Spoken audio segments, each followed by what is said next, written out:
দেখুন আমার ভীষণ মাথার যন্ত্রণা করছে, আমি ঘরে যাচ্ছি, আমাকে একদম বিরক্ত করবেন না।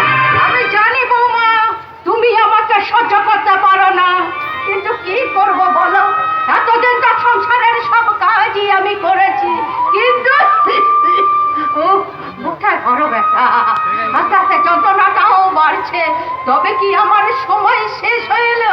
না না না না, অশোকে আমাকে সব কথা জানাতেই হবে, না হলে যে আমি মরেও শান্তি পাবো না।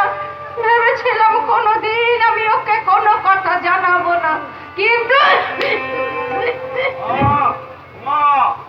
কোথায় গেলে? এটা কমাই দেখো, তোমার যেরকম মন খারাপ করছিল তাই কাজের ছুটি নিয়ে চলে এলাম। দেখি মা, তুমি এইভাবে বসে থাকো। আমার অশোক এলি নাকি? আমি মা, তুমি এইভাবে বসে থাকো না, তোমার কি শরীর খারাপ লাগছে? না না না না বাবা, এমন কিছু না, ওই বুকটা একটু যন্ত্রণা করছে। বুকটা যন্ত্রণা করছে তো? বুকটা যন্ত্রণা করছে?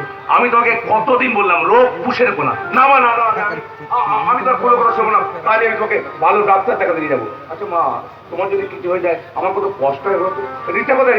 রিতা তো ডাক্তার দিতে পারতো। কি যে করে স্বাধীন ঘরের মধ্যে, জানো মা? আসার সময় না তোমার জন্য, রিতার জন্য দুটো শাড়ি নিয়ে এসেছি মা। এই দেখো, রিতার জন্য এই শাড়িটা নিয়ে এসেছি। এরকম নরম শাড়ি পরতে রিতা খুব ভালোবাসে। হাতিয়ে দেখো, আরো আছে।